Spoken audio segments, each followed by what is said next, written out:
Okay, so we're out here in honestly what feels like my natural habitat, and in that spirit, I wanted to riff on my environment type in human design, which is caves. And just to give you some background, I started really getting into my PHS, my primary health system, especially my digestion or determination type, and my environment type when I was about a year into my experiment. So it's important to have some grounding of your strategy and authority and your open centers and your not self before you start getting into the PHS, or also what we call the 4 variables or the 4 transformations, just because they can get a little bit heady and it can just become another one of those things that we think that we should do, or, you know, I should eat like this, or I should be in these environments. And so that's why it's important to be grounded in strategy and authority first. But that being said, when I first discovered my PHS, especially my environment type and my determination type, I was honestly blown away. And to me, that is what really solidified the accuracy and the nuance of the system, is seeing how those little details have played out in my life. So I'm caves, I'm selective caves. There's a little bit of a difference between selective caves and blending caves, which we'll get into. But it's important to also know that within each variable, there's 6 different colors. And each one of those different colors corresponds and resonates to the 6 profile lines. So there's going to be similar themes to each one. And caves is the first line, so all the things that kind of make the first line what it is are also true in a sense for people who have caves environment. So when I think of caves, I think of safety, I think of survival, I think of primal, I think of simplicity. I think of it's like consecutive appetite, one thing at a time, not wanting to be overstimulated. And for me too, when I was first getting into this, it was really helpful for me to look at the why of why I was attracted to certain places and environments, and not to get hung up on the literal term caves, because just when I crudely glanced at the 6 different environment types in the beginning, which are caves, markets, kitchens, mountains, valleys, shores, when I first glanced over those, I thought for sure I'd be a mountains person, because mountains have always kind of been my solace, my sanctuary. And then when I kind of started learning what it actually meant to be a caves environment person, I really thought about why it was I was attracted to mountains. And to be honest, I'm not usually attracted to mountains for the higher perspective. I'm attracted to mountains because they usually have forests. They usually have a lot less stimulation. You're in nature. There's a primalness to it.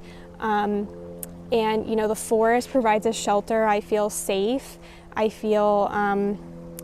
it's you can see how, you know, it's like I'm in the literal mountains environment. However, I'm still kind of finding my own little caves, spin on it. So caves to me really feels like it's all about safety, coziness, am I being taken care of, and it's all about simplicity to me. So some things that have really helped me feel at home in my environments is, one, it's really important for me to have a place that feels like it's mine, like to have a place where I feel like I can escape and nobody else can come in there, and all of my things are kind of in this place. And this can even be like, honestly, a closet. I remember growing up, I had this big walk-in closet, and I knew that if I like hid in there, that no one was really gonna try to come find me. And in a way, it was like my own little sanctuary, and I would make like forts in there and like bring blankets and pillows and or all sorts of things, which is very caves. My arm is getting tired. I don't know how people do this. I'm gonna have to build up my stamina. Oh my gosh, that's so lame. But anyways, the other thing I've noticed about people who have caves as their environment is I've met so many people who live a nomadic lifestyle like I do who are also caves. And I think that's because we're attracted to simplicity. There's something that feels very safe knowing that, like, I don't know, like living a minimalist lifestyle and knowing that like I could pick up and go like if I ever needed to. I don't know, there's something about that that just feels very reassuring to my nervous system. And I can tell you that it's also really important for me to know where all of my things are, which is also why I'm more attracted to like the minimalist lifestyle, because it's like I only have what I need for my survival and I know where everything is, and therefore I feel safe. Whereas there have been times in my life where it's like I'll have some of my belongings are in a storage unit, some of my belongings are at my mom's house, some are at my dad's house, some are at my apartment, and that just felt like my world was like being split into pieces, and I just don't like that at all. I've also just noticed that caves people, we tend to be the doomsday preppers. Not necessarily. I mean, I've also seen people who are like fear motivation or survival view who are also like really drawn to this. But for me, it's also helpful to know it's like, oh, do I have the essentials if something really catastrophic were to happen? So yeah, just making sure that all of your foundational needs are met in a sense in your environment. And so I wanted to also get into the difference between selective caves and blending caves, and in all of the different binaries and all of the different variables, what makes them different is basically whether the variable is left facing or right facing, and that's a whole other video for a different day.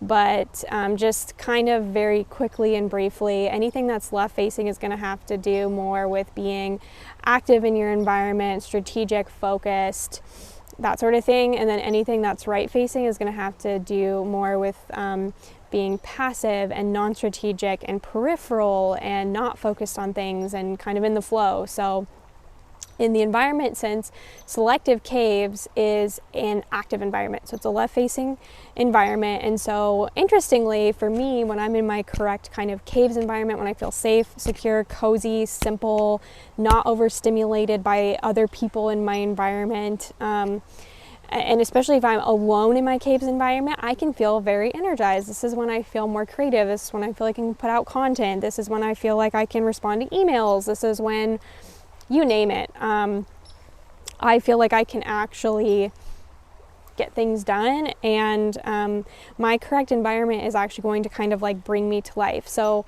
I think this is also why I always really resonated with being an introvert, because when I was learning about introverts versus extroverts, the way it was described to me was like introverts gain more energy when they're alone, like they rejuvenate energy when they're alone, which is not necessarily true for me because I'm a projector and I don't have a defined sacral, but I can see with my environment type how that kind of comes into play. So for me, what I've noticed is anything that draws me away from my focus in my environment can feel really jarring. And to kind of give you the other side of the coin, it's really interesting because my partner is blending caves and my brother is also blending caves. So growing up with my brother, what I noticed is that we both had a tendency to like hide out in our cave-like rooms in the environment that we made for ourselves. But for me, it's like, because I'm supposed to be kind of active in my environment, I really liked to have a say over like who came into my room or not. And for me, it was like, okay, if I'm in my room and I'm in my cave, I want to be alone. And when I want to interact with you, I will come out of my room and interact with you. Whereas my brother was kind of the opposite. My brother actually was like, I don't want to have to go walk down the stairs to interact with you. Like if you want to come interact with me, just like come into my cave. And he had a little bit more leniency of like, yeah, I don't really care if you knock on the door and you come in, just don't startle me. Oh, and another quick tip for caves people, make sure that your bed is facing the door, and that just generally like in your environments that you have the ability to see who's going to enter and exit the environment. That's really important because we can be easily startled. And so always facing the door and having the bed facing the door can kind of like put our nervous systems at ease. And then, yeah, so what's interesting is like, for me, what I've noticed too with my partner and I is like, if I'm focused on something, if I'm in my cave and I'm focused on something, what is the most jarring thing for me is if he is needing my attention. If I feel that he's needing my focus, if he interrupts me and needs my focus, I feel like it takes me a little bit to get on track. Whereas with him, that's not so jarring. Like I can interrupt what he's doing and he can very easily get himself back into the flow. But for him, he's more of a peripheral person. He's more of a, he's going to be absorbing more in his environment because he's a right-facing variable. So for him, he's really distracted by like background noises and stuff, which don't seem to really disrupt my focus. My focus only gets disrupted if I know somebody else is needing my focus. And then also too, what I've noticed with both my partner and my brother is that they both are very light sleepers. And so they tend to wake up with like background noises and things like that. Whereas like for me, I'm actually a very heavy sleeper. But if someone were to wake me up, it would be very, like if somebody were to like try to physically wake me up, it's like very startling and very jarring. Okay, and then the last thing I'll touch on briefly is sun exposure. So I've read some different things that say that caves people don't need a lot of light or a lot of sunlight or can be really sensitive to sunlight. For me, I really love sunlight. I love sunshine. I love natural light. I don't like LED lights. I don't like artificial lights at all. But that being said, I find that anytime I'm in direct sunlight, I do need to have the ability to go in the shade because my body is really good at telling me when I've had enough sunlight and I need to go into the shade or I need to take cover.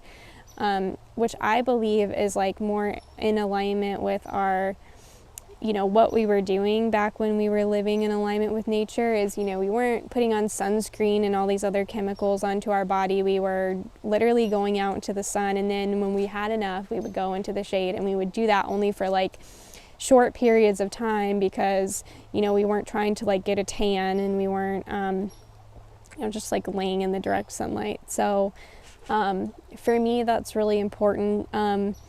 I do find that in my natural environment, it tends to be a little bit more dimly lit. What's interesting is that when I lived on my own and I had my own apartment, it was very like Selective caves in the sense that like you walk in and there's this big open area and then and then it turned and there was a hallway and my bedroom was at the end of the hallway and my bedroom was always like my little cave. It was like my big bed that pretty much took up the whole room, which was really cozy with lots of pillows and weighted blankets and things like that. And I pretty much never had those windows open. In fact, my dresser with my dresser mirror was covering the window. So it's very dark and cave-like. But I had the ability to come in and out of my bedroom into my my living space, which had a ton of natural light, so it was kind of perfect for me. But yeah, I would say just all in all, if your cave's environment, the biggest thing is to, the biggest thing you'll probably notice for yourself is the importance of feeling safe in your environment, the importance of, kind of like grounding your nervous system into your environment. Grounding practices can also be very beneficial. I tend to find that other caves people are really into like nervous system regulation and things like that because we tend to just be a little bit more primal and on edge and things. So gravitating towards the spots that make you feel safe, that make you feel, like you're taken care of, are going to be very beneficial.